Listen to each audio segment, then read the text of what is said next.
Good morning, students. Welcome back to online chemistry classes. We are on chapter 3, mixtures and their separation, and the topic for today is sedimentation and decantation. Till now, whichever technique of separation we have studied, they were applied when both the constituents of the mixture were solid in nature. Now, today we will study to separate the constituent of a mixture where the one of the constituent is solid and one of the constituent is liquid in nature. So, in a solid liquid mixture, when the solid is insoluble in the liquid, the mixture can be separated by following method.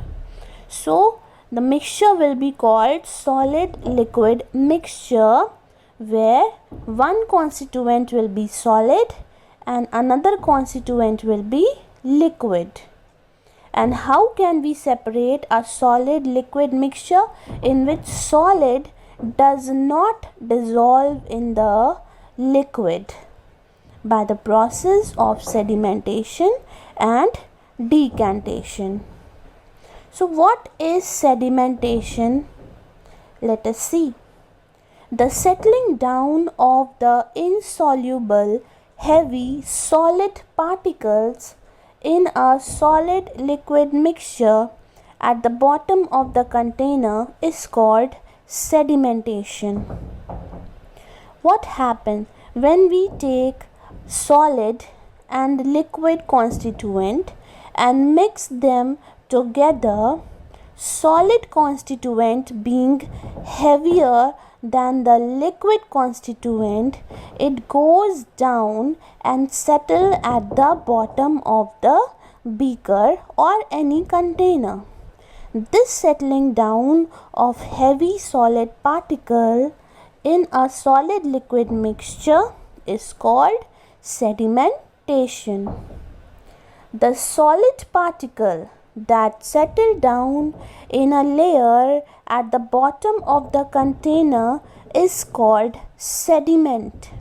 So, the solid particle, due to being heavier, which settle down at the bottom, that particle or that constituent will be called as sediment.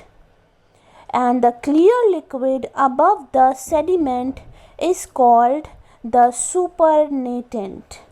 And the liquid which will be at the top of the solid particle, that liquid will be called as supernatant.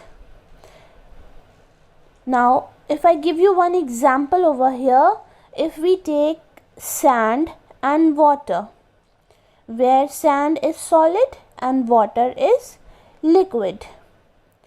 So, sand being heavier will settle down at the bottom of the beaker. So, sand will be called sediment, and liquid being lighter than sand will come on the top, will be collected on the top of the beaker, and that liquid or water will be called as supernatant. Technique of separation. The mixture is allowed to stand undisturbed till the insoluble heavy solid particle settle down. So, how is this method done? You have to take the mixture of sand and water. For example, mix the sand inside the water well. After mixing, leave this mixture for about 20 minutes. After you leave the mixture for 20 minutes, you will see the sand being heavier. It will go down at the bottom of the beaker and settle there. Then the clear liquid at the top is transferred into another container without disturbing the solid sediment. Now, how we will separate both the constituent, sand and water? For that, once the sand settle down at the bottom of the beaker.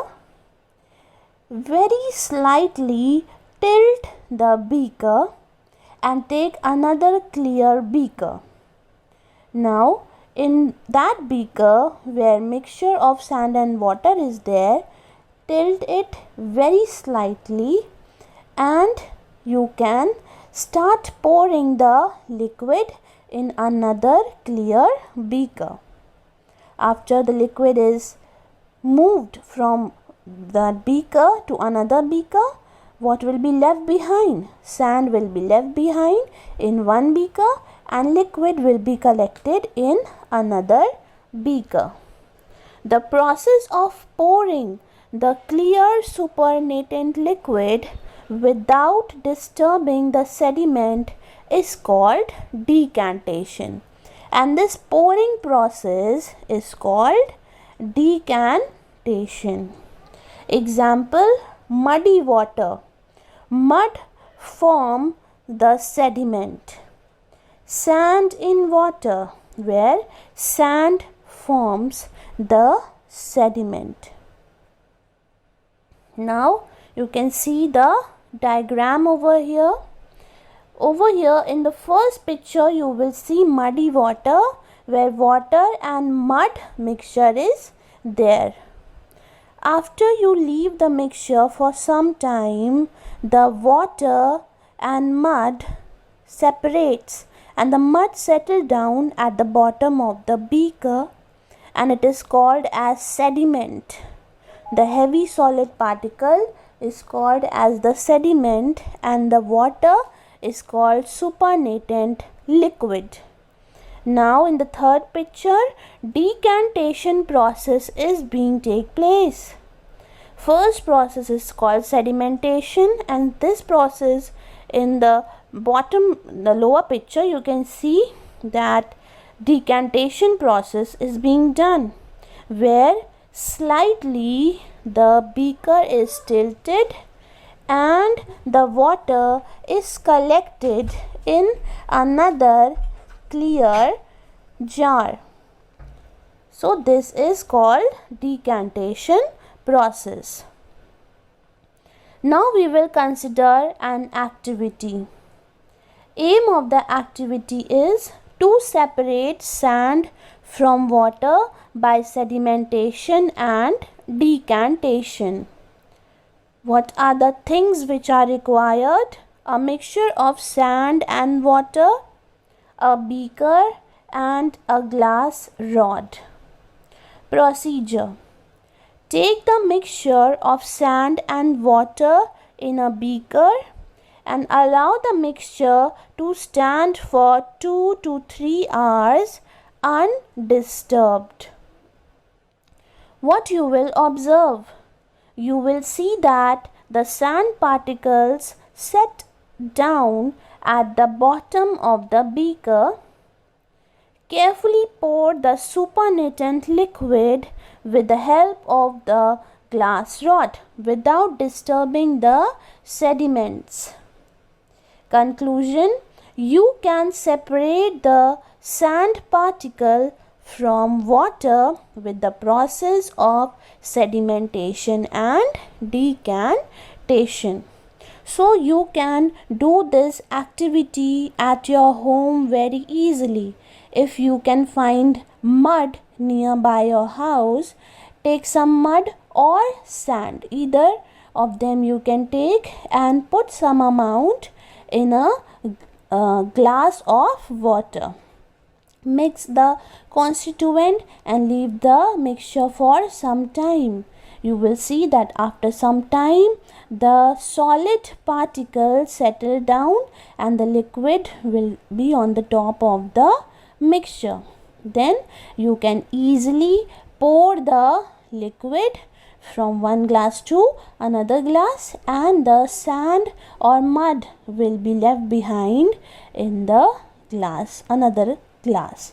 So this is the whole process of sedimentation and decantation, which is done for a mixture of solid liquid where the solid particle is insoluble in the liquid.